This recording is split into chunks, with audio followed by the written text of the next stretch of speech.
Lara Krug, thank you very much for joining us. Maybe if you could first give the cameras a little bit of a show as to what is on your ring finger right now, that would be much appreciated. Yes, this is the Super Bowl ring from last year's Super Bowl, my first with the organization.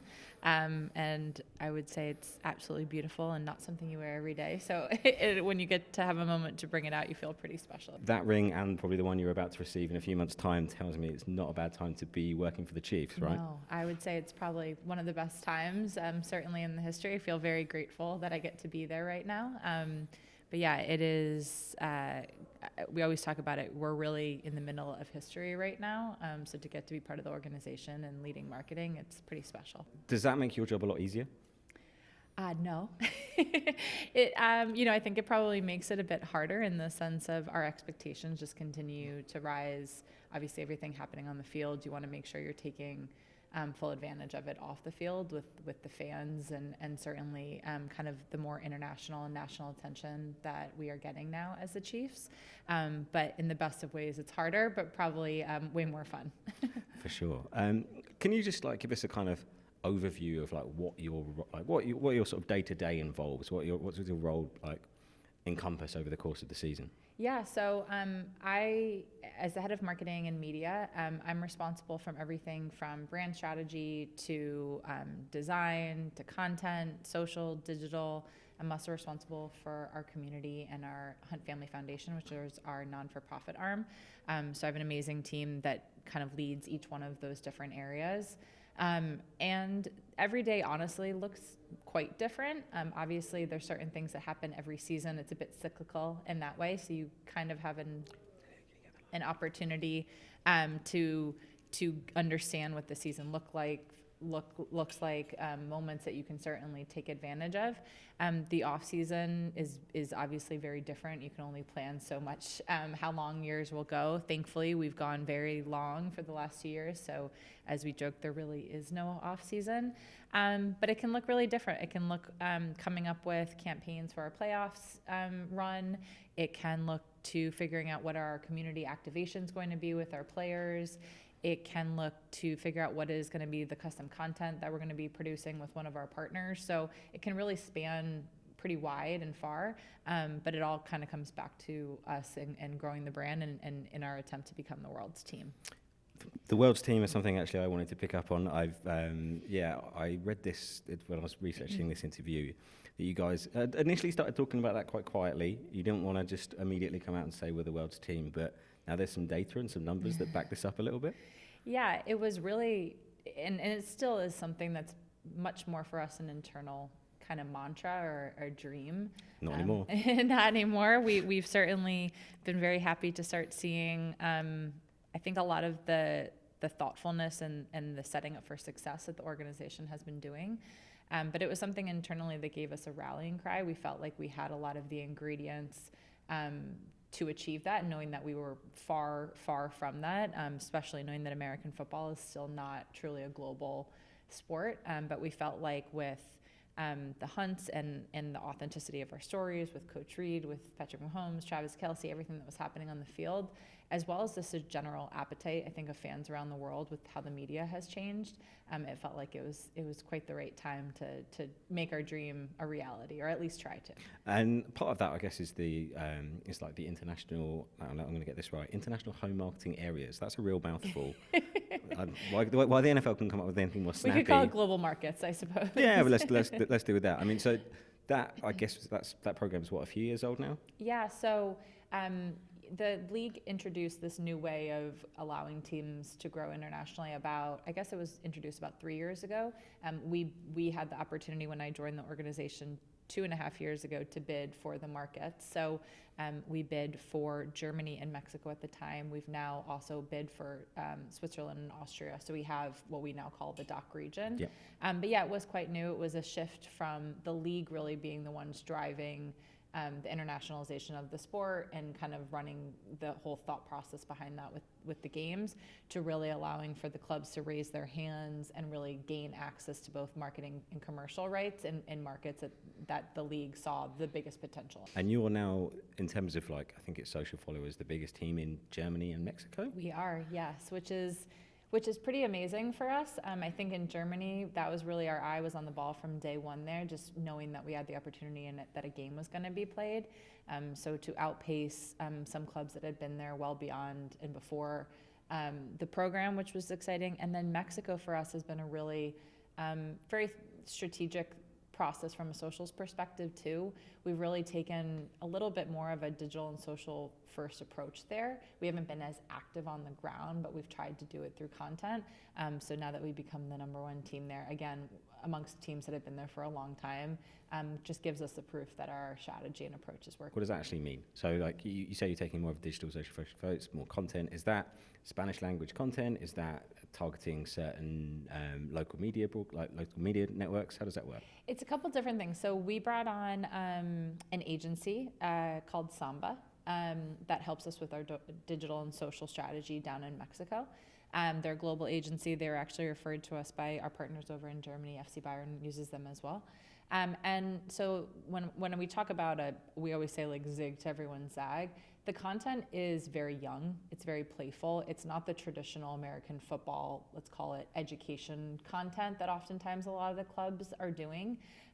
It's sometimes stuff that we wouldn't necessarily be putting on our main social channels in the US just because the voice is different. But we've really tried to listen to who are the Mexican fans. They're younger, they're a bit more casual. Meme culture is a really big deal in Mexico. So most of the content is in Spanish, which does obviously help with the approach. But then what we've also done is when we do activate in Mexico, we use it as a backdrop for social and influencer and kind of consumer content. So for example, rather than doing a traditional watch party for the playoffs, we actually did a drive-in. So we rethought the idea of like, where are young people in Mexico going and what cities and how do they want to engage and share out content? And we've tried to provide activations that we can test and learn versus probably taking a more traditional kind of, pub pop-up model in Mexico that other teams might have tried. I think when let's call it the global marketing program, because I really can't be doing that again. When that sort of opened up, I think quite a lot of us, or at least maybe a few industry commentators, thought this was going to be all about teams going over and snapping up loads of sponsorships and getting all that kind of stuff locked down. But really, it seems to me like you guys are taking more of a kind of that's like a spending approach as opposed to a revenue generation approach. Is that with the long-term goal that will pay off with the other way around, rather than trying to go out just saying, let's go do some deals? I mean, I know you've got Engelbert Strauss in Germany, yep. But there's not been that much incoming. It's more about outgoings at this point, right? Yeah, no, it was. So when we put the bid and the approach together, it really was a pretty thoughtful and thorough approach, both on the brand, the fan, and the commercial side of it. And obviously, when you look at it at a 5-year or even really 10-year perspective, we do have the mindset that this is going to, quote unquote, pay off in the end. I think what we've tried to be really thoughtful about, though, is how is it going to pay off? I think it would be a poor assumption on our part to assume that an American football team could go into both of those markets that we started off with, which are obviously dominantly in other sports, right, especially with soccer, and assume that just because we were kind of the big kids in town in Kansas City that it would certainly play. So we've definitely taken an approach of growing the brand and the fan and awareness, and I think some of my background on the consumer product side had helped to facilitate that thoughtfulness, just because we know that we're trying to get a small fraction of a fan's time, right, of their brain and soul to love the sport. Since then, though, I will say in Germany, I think we're starting to already see that. So you mentioned Engelbert Strauss. We actually have 6 corporate partners that are multi-year deals, which for us, I think was needed to happen, was in the plan. It actually happened quicker than we had thought. And I think the reason for that, though, was because a lot of the organizations that we've now partnered with have seen, I think from day one, our investment, that this wasn't just a short-term deal. This was not just to go get a sponsorship. These were real partnerships. And that's obviously starting to pay off. In Mexico, we are still in that process of growing the brand and the fan, but we knew that going in. We knew that there were 9 other clubs that were already going into Mexico. It's a very crowded market. We were probably later to that market than other teams that have a real connection to that country. So we have taken a more fan and brand awareness driving approach, but certainly we'll look for the right commercial opportunities as we keep going. So that's international. Do you feel like, I mean, the Chiefs' success in recent years, do you feel like that's given you more of a, you can't be the world's team without also being big in your home country, right? Yeah, absolutely. I think, and we have a lot of conversation about like what would be the KPI to define the world's team. And for us, we look at it a couple different ways. But yes, having a very strong regional awareness and love and fandom is obviously point one. Point two becomes more of that regional to national, which we've certainly seen. And the numbers were showing that to us. So last year, the NFL puts out their yearly reports on fandom. And last year, basically pre-last year's Super Bowl, they put out the numbers, and we were already the number two team when it came to what they call their number one or two team, right? So a fan saying that either the Chiefs were their number one or two, we were already ranked number two. So it gave the indication that that clearly there was a national presence starting to rise, and certainly winning and being in Super Bowls is a huge part of that, right? Whatever the numbers were this year, the largest Super Bowl ever watched, right? That amount of eyeballs, and then certainly us then taking advantage of that through telling stories that connect with fans, it was giving us the proof points that we had that opportunity to keep pushing that snowball. And I mean, success, obviously that breeds that, but also having players that kind of buy into that too, right? And I think Chiefs are lucky in that you've got two of the biggest names. I mean, Patrick Mahomes obviously is an incredible player, Travis Kelce, incredible player, but they're also great at pushing themselves out, like, off the field too. Yeah, I mean, they're their own brands, obviously, right? And I think that has just been, you know, to your point, we're really lucky that we have players that recognize that on their own and have their own worlds and brands that they're building, but that they've also been continuing to be willing to partner with us in doing that. I think we've really started to adopt and evolve and find ways that our brand will work well with their brands, right? So we know that Travis Kelce is really passionate about fashion, and he wants, you know, really loves that creative design process. He has a clothing line. So rather than us perhaps going to create something on our own from a merch perspective, we actually went to him and partnered with his clothing line to grow it. So we try to find things that are more mutually beneficial, but certainly we know that the power of the players is really, it's not just the present, it's the future. And so it's really about us making sure that we're adapting to fit their needs and obviously working together to find those opportunities. Does that extend to like their content endeavors as well? So when Patrick Mahomes does quarterback with Netflix and Travis Kelce does New Heights, are you guys assisting, helping with that? How does that work? Yeah, in the quarterback example, it's a great one. So that was obviously something that Patrick did and was pursuing and had come back with into the organization to see, you know, the access that they were able to get. Part of my production team was actually the ones that were filming when they were doing anything on our grounds in the facility. So for us, we leaned in. We talk a lot about it being like the best marketing gift that you can have, a Netflix series about your quarterback the year that he wins the Super Bowl. So we've tried to take advantage of those moments, right? Especially again on things that the players are passionate and that makes sense for us. And Netflix and quarterback was a great example, and the international coverage of that show and just the viewership was awesome. So we ended up doing like a previewing party of it in Berlin, for example. So that was a way that we then invested back in the show, in Patrick, so that he saw that it was really as important to him, it was as important to us as well. Yeah, because I mean, one of the things I think is often labelled about the NHL and marketing is that it's not the easiest thing to do with the players because you don't see their faces all the time. So when you get that opportunity, I guess it's about trying to amplify that. Yeah, I mean, I know everyone has heard the helmets off, right, language, and we've put it in every PowerPoint marketing deck humanly possible, right, helmets off.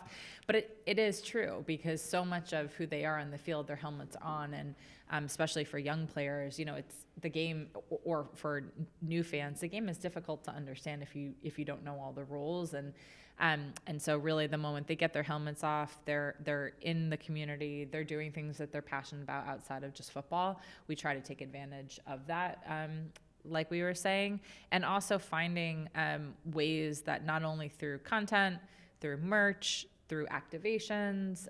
The draft was in Kansas City last year as well. So a lot of those stars just really aligned for us to make sure that we tried to get their helmets off as much as possible and get their fans to see them. Stars aligning is probably a way that I'd describe actually the Chiefs kind of era at the moment. Yeah. When it comes to like making sure you take advantage of it, I mean, like Patrick Mahomes is going to be around for a while. Travis Kelce, we don't know, but I mean, I think the Golden State Warriors are a great example of this in US sports. Absolutely. Of like taking a team and making them like basically zoom the brand all the way up. How much like responsibility do you get from Mark Donovan, your president, to make sure that that's what's happening with the Chiefs? That I think is why I was brought in and why my team. That's our plan every single day is you're trying to make the brand drought proof, right? And I think what the Golden State Warriors have done is unbelievable. We've talked to them a few times. I mean, they truly have created a brand that obviously is still winning and amazing, but that also lives on its own. And I think that is what we need to do, because what we have found also is that a lot of fans, especially newer fans that are coming in, they're not only coming in because we're winning. It obviously helps. It makes things a lot easier when you're winning, and it makes your TV exposure better, and people are just more positive in general, and the fan sentiment's really positive. But we've also tried to find ways that stay true to who we are. So like being a part of the community is such an important part to the organization. Giving back to Kansas City, to where we're from, is such a big part of who the Hunts are and what Lamar Hunt created. So having that mindset, even when we're winning, I think is of equal importance. But yeah, that idea of drought proof is really important to us, because you can't plan winning, and we know how difficult the National Football League is. What were the secret tips that the Warriors gave you? We actually talked a lot about technology and innovation. They've done an amazing job at really using innovation and technology to move their brand forward, so to do some really creative things. So we've learned from them on a couple pieces there. We talked to them about some of the pieces on the parade and celebration. So also how they're structured.